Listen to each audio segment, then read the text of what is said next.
అమరావతి నమో నమః. అమరావతి నమో నమః. అమరావతి నమో నమః. వేదికమైనున్న ఆర్కిటెక్ట్ ఆఫ్ మోడర్న్ భారత్ గౌరవ ప్రధానమంత్రి నరేంద్ర మోడీ గారికి, మన పేదల నాయకుడు గౌరవ ముఖ్యమంత్రి చంద్రబాబు నాయుడు గారికి, నా అన్న గౌరవ ఉప ముఖ్యమంత్రి పవన్ అన్నకి, వేదికమైనున్న ఇతర గౌరవ పెద్దలకు, ప్రాణాలు సైతం లెక్క చేయకుండా అమరావతి కోసం పోరాడిన రైతులకు, ప్రజలకు నా హృదయపూర్వక నమస్కారాలు. ముందుగా పహల్గామ్ ఉగ్రవాద దాడిలో చనిపోయిన వారికి నేను నివాళులర్పిస్తున్నా. ఉగ్రవాదుల దాడిలో చనిపోయిన వారి కుటుంబానికి దేశం మొత్తం అండగా నిలబడుతుంది. పాకిస్తాన్ గీత దాటింది, అమాయకుల్ని చంపింది, చాలా పెద్ద తప్పు చేసింది.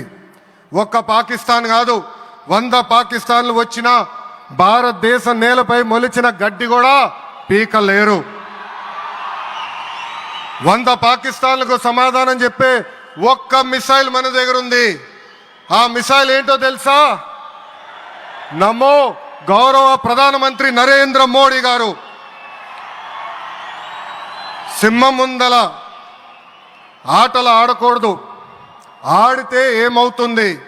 మన సింహం నమో కొట్టే దెబ్బకి వరల్డ్ మ్యాప్లోనే పాకిస్తాన్ అని మిస్సింగ్ రావటం ఖాయం. ఈరోజు పాకిస్తాన్ ఆర్మీలో పనిచేసేవారు కొంతమంది రాజీనామా చేశారు, కొంతమంది సెలవులు పెట్టిపోయారు. దట్ ఈస్ మన నమో. నమో కొట్టే దెబ్బకి పాకిస్తాన్ దిమ్మ తిరుగుతాం ఖాయం. ఈరోజు నేను గర్వంగా చెప్పగలుగుతున్నా, ఎంటైర్ నేషన్ స్టాండ్స్ విత్ మన నమో. కేంద్రం ఈరోజు కులగణన చేయాలన్న నిర్ణయం తీసుకుంది. ఇది ఒక నిర్ణయం కాదు, ఇది ఒక సంచలనం. Wear others hesitated for decades, Namo acted, rewriting history with courage. True to his commitment to empower the marginalized and deprived, Namo's bold stroke will deliver social justice in its truest form. నమో గారికి ఆంధ్రప్రదేశ్ అన్న, అమరావతి అన్న ఎంతో ప్రేమ. ఇప్పుడు ఆయన ఢిల్లీలో ఎంత బిజీగా ఉన్నారో మనందరూ తెలుసు. ఆయన ఈ కార్యక్రమానికి వచ్చారు. 2024 ఎన్నికల్లో ప్రజలు ఎన్డీఏ ప్రభుత్వానికి 94 సీట్లు గెలిపించారు. అందుకే మన ప్రధాని నమో గారు ఆంధ్రప్రదేశ్ కోరిన అన్ని కోరికలు తీరుస్తున్నారు. మొన్నే విశాఖపట్నానికి వచ్చి railway zone, NTPC green project, Nakkapalli bulk drug పార్క్కి నిధులు కేటాయించారు. ఏకంగా విశాఖపట్నం ఉక్కు ఫ్యాక్టరీని కాపాడారు. ఇప్పుడు అమరావతికి వచ్చి నిధులే కాదు, పనులు కూడా ప్రారంభించబోతున్నారు. మనం ఒకసారి గతం కూడా గుర్తు చేసుకోవాలి. 2014లో రాష్ట్ర విభజన జరిగింది. కట్టుబట్టలతో మెడబట్టి మన బయటికి గెంటేశారు. ఎక్కడి నుంచి పరిపాలించాలో తెలియని పరిస్థితి.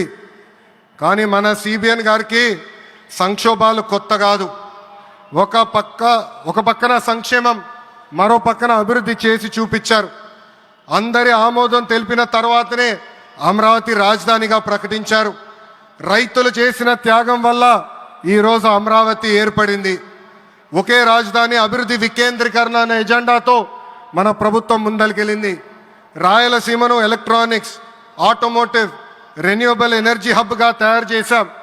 గోదావరి జిల్లాలో ఆక్వాని పెద్ద ఎత్తున ప్రోత్సహించాం. ఉత్తరాంధ్రలో ఐటీ, ఫార్మా కంపెనీలు కూడా ఆనాడు మనం తీసుకొచ్చాం.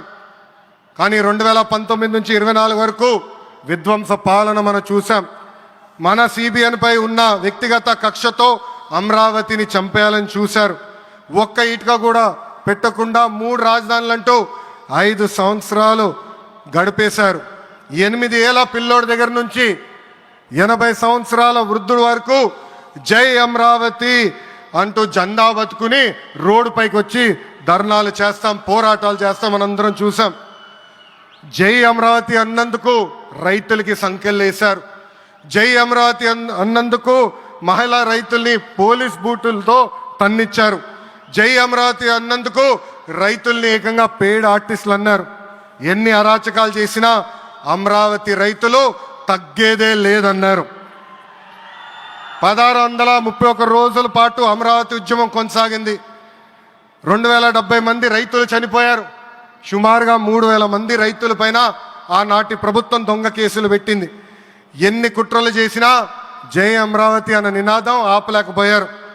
అయినా ఆపేదానికి పీకేదానికి అమరావతి ఎవరో ఇంట్లో పెంచుకున్న మొక్క కాదు, జనం గుండెల్లో దాచుకున్న ప్రజా రాజధాని. అమరావతికి శంకుస్థాపన చేసింది ఎవరు? మన నమో శంకుస్థాపన చేసిన అమరావతి ఆపే దమ్ము ఎవరికి లేదు. 1631 రోజుల పాటు పోరాడి అమరావతిని నిలబెట్టిన రైతులకి నేను ఈరోజు శిరస్సు వంచి నమస్కరిస్తున్నాను. ప్రధాని నమో గారి చేతి మీదుగా అమరావతి పనులు తిరిగి ప్రారంభం అవుతున్నాయి. ఇంకా అమరావతి అన్స్టాపబుల్. అభివృద్ధి వికేంద్రీకరణ అంతే స్పీడ్గా జరిగిపోతుంది.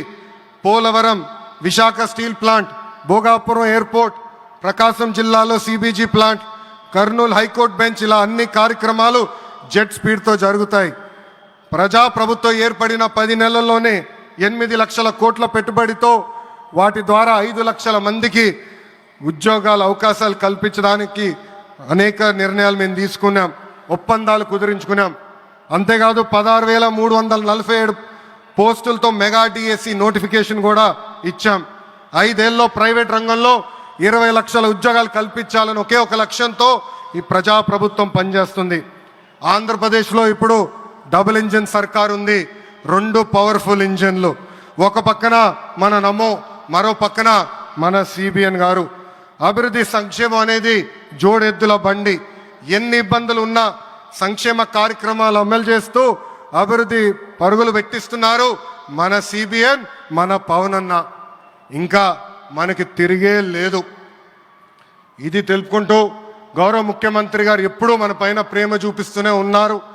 మన అడిగిన అన్ని కోరికలు తీర్చుకుంటూనే వస్తున్నారు.